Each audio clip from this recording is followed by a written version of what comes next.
अक्षय तृतीया या आखा तीज बैसाख मास में शुक्ल पक्ष की तृतीया तिथि को कहते हैं। पौराणिक कथाओं के अनुसार इस दिन जो भी शुभ कार्य किए जाते हैं उनका अक्षय फल मिलता है। इसी कारण से इसे अक्षय तृतीया कहा जाता है। वैसे तो सभी 12 महीनों की शुक्ल पक्षीय तृतीया शुभ होती हैं, किंतु वैसाख मास की तिथि स्वयं सिद्ध मुहूर्तों में मानी गई है। पुराणों में बताया गया है कि ये बहुत ही पुण्यदायी तिथि है। इस दिन किए गए दान पुण्य के बारे में मान्यता है कि जो कुछ भी पुण्य कार्य इस दिन किए जाते हैं उनका फल अक्षय होता है, यानी कई जन्मों तक इसका लाभ मिलता है। मान्यता है कि इस दिन बिना कोई पंचांग देखे कोई भी शुभ व मांगलिक कार्य जैसे विवाह, गृह प्रवेश, वस्त्र आभूषणों की खरीदारी या घर, भूखंड, वाहन आदि की खरीदारी से संबंधित कार्य किए जा सकते हैं। नवीन वस्त्र, आभूषण आदि धारण करने और नई संस्था, समाज आदि की स्थापना या उद्घाटन का कार्य श्रेष्ठ माना जाता है।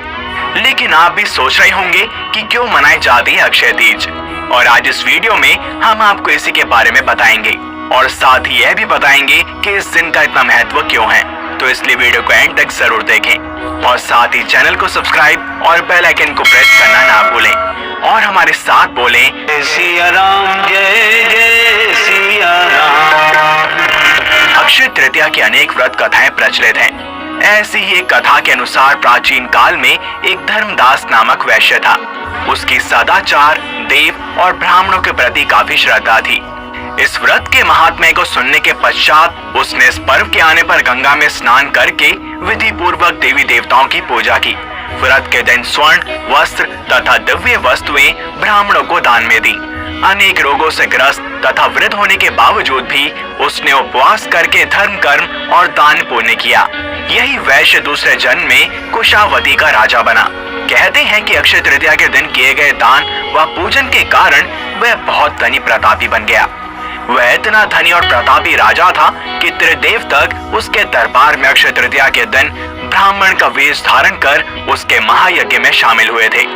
अपनी श्रद्धा और भक्ति का उसे कभी घमंड नहीं हुआ और महान वैभवशाली होने के बावजूद भी वह धर्म मार्ग से विचलित नहीं हुआ। माना जाता है कि यही राजा आगे चलकर राजा चंद्रगुप्त के रूप में पैदा हुआ था।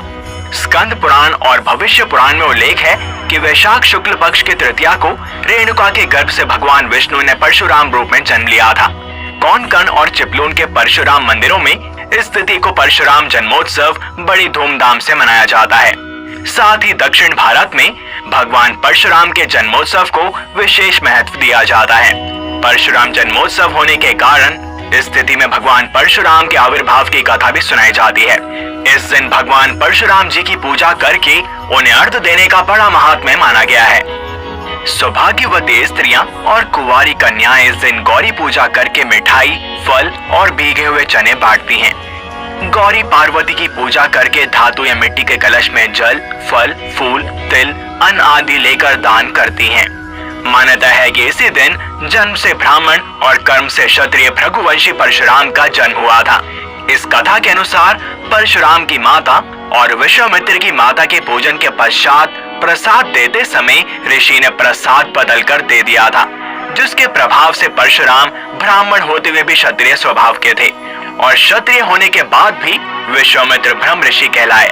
उल्लेख है कि सीता स्वयंवर के समय भगवान परशुराम अपना धनुष बाण श्री राम को समर्पित कर सन्यासी का जीवन बिताने अन्यत्र चले गए थे। वे अपने साथ एक फरसा रखते थे, तभी उनका नाम परशुराम पड़ा। अक्षय तृतीया के दिन ब्रह्म मुहूर्त में उठकर समुद्र या गंगा स्नान करने के बाद भगवान विष्णु की शांचित होकर विधि विधान से पूजा करने का प्रावधान है। नैवेद्य में जौ या गेहूं का सत्तू, ककड़ी और चने की दाल अर्पित किया जाता है। तत्पश्चात फल, फूल, बर्तन तथा वस्त्र आदि दान करके ब्राह्मणों को दक्षिणा दी जाती है। ब्राह्मण को भोजन करवाना कल्याणकारी समझा जाता है। मान्यता है कि इस दिन सत्तू अवश्य खाना चाहिए तथा नए वस्त्र और आभूषण पहनने चाहिए। गौ, भूमि, स्वर्ण पात्र इत्यादि का दान भी इस दिन किया जाता है। यह तिथि वसंत ऋतु के अंत और ग्रीष्म ऋतु के प्रारंभ का दिन भी माना जाता है।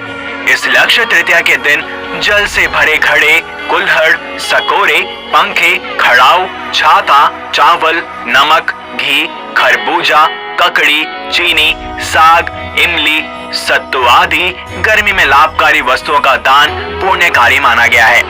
इस दान के पीछे यह लोक विश्वास है कि इस दिन जिन जिन वस्तुओं का दान किया जाएगा, ये समस्त वस्तुएं स्वर्ग या फिर अगले जन्म में प्राप्त होंगी। इस दिन लक्ष्मी नारायण की पूजा सफेद कमल अथवा सफेद गुलाब या पीले गुलाब से करनी चाहिए। सर्वत्र शुक्ल पुष्पाणि प्रस्थाने सतार्चने दान काले च सर्वत्र मंत्र मेत मुतेरियत, अर्थात सभी महीनों के तृतीया में सफेद पुष्प से किया गया पूजन प्रशंसनीय माना गया है। ऐसी भी मान्यता है कि अक्षय तृतीया पर अपने अच्छे आचरण और सद्गुणों से दूसरों का आशीर्वाद लेना अक्षय रहता है। भगवान विष्णु और माता लक्ष्मी की पूजा विशेष फलदायी मानी गई है।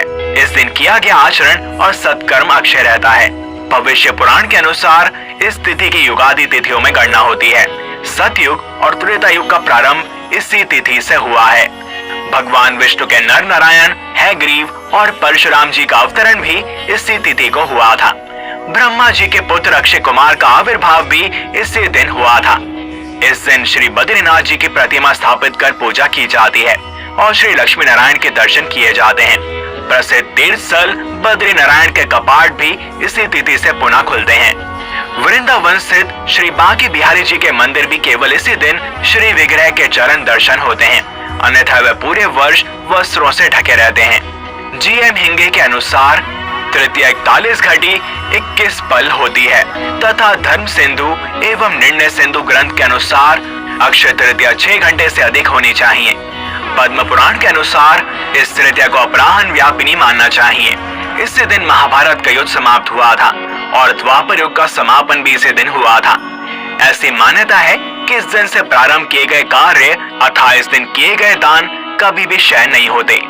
मदन रत्न के अनुसार अस्याम तिथो क्षयमुर्पत्ति हुतम न दत्तम तेनाक्ष्यति कथिता मुनि तृतीया उद्देश्य देवत पितरन क्रियते मनुष्य है तत्चाक्षयम भवति भारत सर्वमेव।